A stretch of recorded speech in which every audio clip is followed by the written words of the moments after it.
Nora was in her late 30s when she got fired from her dead-end job.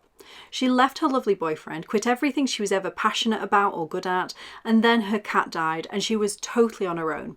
She was certain she'd made every wrong decision that she could make in life, and so she decided to end it all. And in the process of doing this, she wasn't exactly sure what happened, but she found herself in front of a library. And when she went inside, every book showed her what would have happened had she made a different decision in her life. So one book showed her what would have happened if she'd stayed with her boyfriend, or if she'd pursued her musical career, or if she hadn't quit swimming. This is the plot of a book called The Midnight Library. It's an international bestseller and it is so incredibly uplifting and inspiring. And if you're somebody who's feeling really down on yourself, like you can't make the right decisions, like everything you do is wrong, like you just don't trust yourself to move forward, I would recommend you read this because it shows you not to second guess yourself, not to try and work out if I'd made this decision where you'd be at now, because you can never really truly know. And also, most importantly, never give up on yourself. We ultimately never know how close we are to what it is we really want.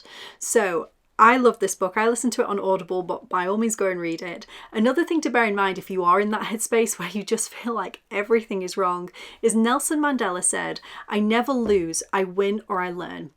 It's so difficult to go through life when you don't trust yourself, where you feel like everything's going wrong, but ultimately we just need to keep making decisions and moving forward. Sometimes if we don't make decisions, we end up making them by default. So if you're in a job you hate, like I was, and I was sat there going, should I quit? Shall I leave? Never actually making that decision. By default, I was staying in that job for years. From here, the approach that I'm taking to life is something called failing fast, which is where you throw yourself headlong into things, not worried about whether you'll fail or not. And if you do fail, you just take the learning and you move on. It comes from the full saying, fail early, fail often, but always fail upwards.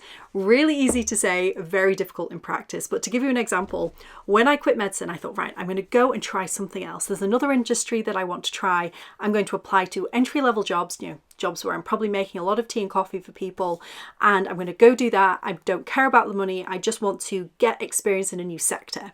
So I put in my application and I literally couldn't even get an interview. So heartbroken, very humbled, I took my application to my friends who work in recruitment and said, what did I do wrong? Have I come across as obnoxious? What's happened here?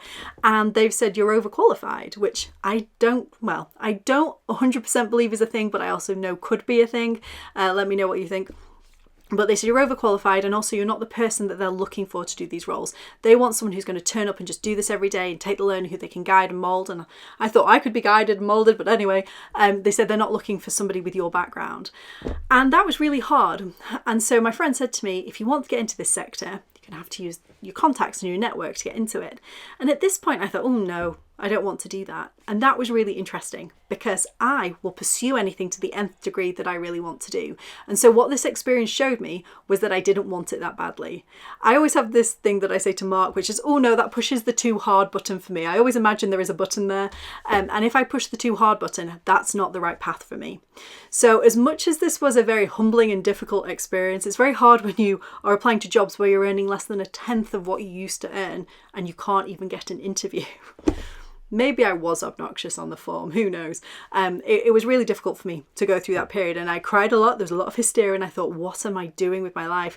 Maybe I should just go back to medicine, but I kept moving forward. Now at the time it didn't feel like moving forward, it just felt like failure.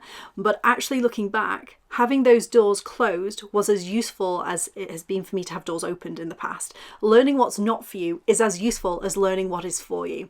And also learning that when you fail at something, you don't die. It's incredibly liberating, and it broadens your horizons for things you're willing to try once you realize you can actually try anything, really. And I've started following a few people on social media who really subscribe to this whole concept of failing fast and going out there and applying to things that they know they're never going to get.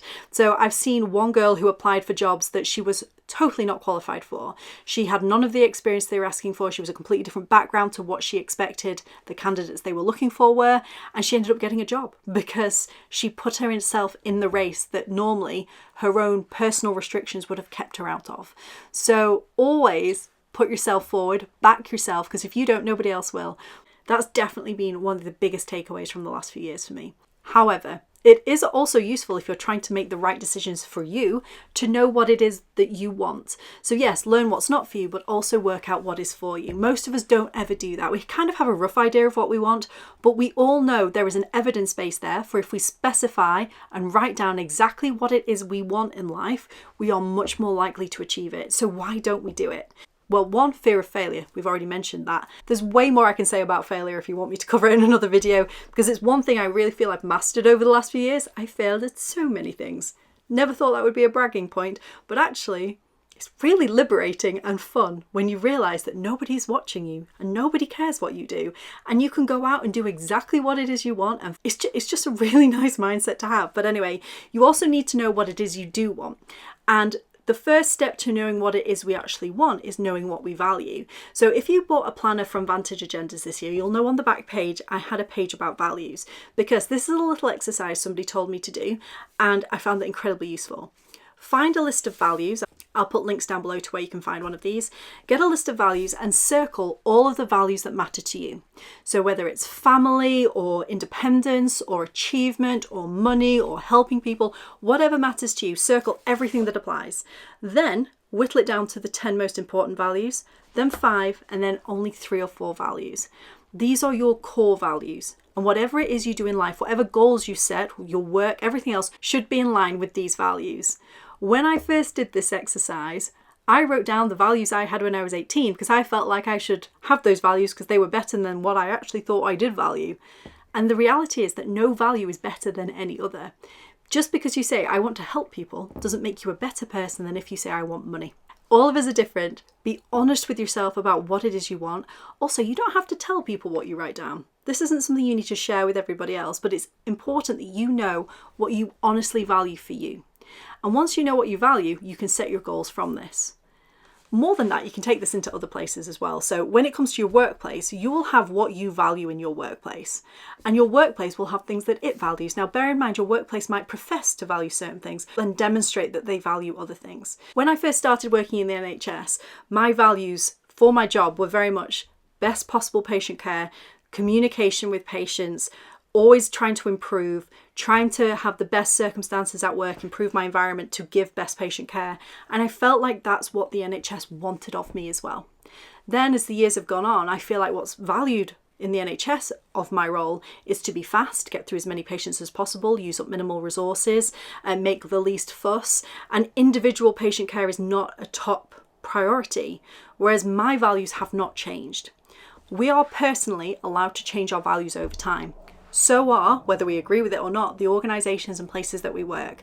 And if you feel that you are at complete odds with your organisation, that's maybe when it's time to leave. And putting it in these crystal clear terms has made it very easy for me to walk away from my job. And they've also subsequently allowed me to walk into a job that values exactly what it is I value. So know your values, make sure that you're living and acting in accordance with those, and be aware that they can change. And so I probably do this exercise maybe every year or every couple of months, depending on where you're at in life, but make sure you're doing whatever it is that is specifically best for you, and honestly so. Not what you think you should want, not what you think sounds good. Know what it is that you value. And the third thing I want to talk about today is other people. Because when you're going through a difficult time, or you're unsure of yourself, or you're a bit down, you're in a rut, other people might want to reach out and help you and give you loads of advice. But just know that nobody is better placed to give you advice in life than yourself. You're the only person who really knows the inner workings of your own mind. So don't let people guide you away from what is right for you. Ultimately, what you want from other people is them to help you bring out what is inside you, rather than to follow prescribed advice of how they've done things. Now, I get that this is a somewhat advisory video, but hopefully I'm doing that where I'm helping people to find out what makes them tick, rather than say exactly what I did and do exactly the same things. I think that's also why on YouTube you often don't get people saying, this is exactly what I've done to get from A to B, because that pathway probably won't work for a lot of people. Actually, it's the general principles that if you apply them, you will find your own path. When I used to work as a GP, used to occasionally have patients who would come in and say a patient had a lump on the back of his hand. You'd try and address everything you thought the patient might be concerned about, like, I don't think there's a break there, I don't think there's a cancer there. And sometimes the patient would still look at you as though you hadn't got to the point that they were after. And so you have a tool you can use in general practice called ICE, Ideas, Concerns and Expectations. These are questions you can ask a patient to work out what's going on in their mind. And it's so interesting. I used to ask this routinely in my consults because I think it's interesting to see what's going on in somebody's head. And so a patient might say, oh, well, I thought it might be neurofibromatosis because I know somebody who's got that. Well, I couldn't have predicted that as a GP. It's also a genetic disorder. But it's interesting to know where their head is at so I can reassure them appropriately. We're all wired differently. We all have very different life experiences. And all of this culminates together to make us very unique. And when we try and follow each other's guidance, we can sometimes lose that uniqueness. And it's often in that bit that makes us different and special that we find what it is we have to offer. So for example, for me, I love handbags. I don't know why. It's always been a thing. When I said I wanted to talk about them on YouTube, everyone I know close to me told me not to do it, with the exception of my husband, because I was going to make a fool of myself. Their guidance was all to try and protect me, but ultimately I wanted to lean into who I was, and so I decided to set up my channel. It's been one of the best things that I've ever done. I thoroughly enjoy it. It's really fun. And now that it's doing okay, people are like, oh, yeah, you should do that. So people will go where things are popular, but particularly if you want to try something different on you, don't look for approval, don't look for validation, do whatever it is you want to do, as long as you're not harming somebody else, and be prepared that you might fail. Once you open up your mind to all these possibilities and stop beating yourself up for things you've done in the past, life can get a lot more exciting. Even without doing anything in your day, just changing your mindset and how you look at the world can make everything so much better. And I've been sat in ruts for many months where I've thought everybody is looking at me thinking, what is she doing? Ignore all of that. Everyone's doing their own thing. Nobody's really watching you. Or I didn't follow this advice somebody gave me. That advice is not right for me. I thank people for their advice. It's really well intended. It's really nice, but I've got to do my own thing. That's where you get to. And it's sad that I have to say this, but not all of us are as lucky as each other in life. If you have somebody in your life who, when you go to them, they might be lovely to you most of the time, but occasionally they just say things that make you feel a bit, or you feel bad about yourself, or you walk away just feeling awful. There's a really good book called The Covert Passive-Aggressive Narcissist. In particular, this explores parental relationships where one is a narcissist, or where in a marriage or partnership, one is a narcissist. This is a brilliant book, because covert narcissists often are wonderful to you most of the time, but then just know what to say to undermine you. And if you're going to go through big life change, or you want to make big decisions, or you're feeling really down on yourself, these sorts of people can be really destructive to have around you because they don't have your best intentions at heart. And if you read this again, it might just be something that can liberate you, make you feel a little bit freer, and maybe you'll get rid of that person from your life, or maybe you'll just know how to compartmentalize what they do. Anyway, that is it for today's video, but I can't end on that negative note. So I just want to finish with, years ago, Mark saw this massive careers coach in London. He's coached some of the world's biggest CEOs, and Mark got to meet him in the Goring in London. So that's where he sometimes does his coaching. So we went in, and the first thing this man said to him was, what did you dream of doing as a child?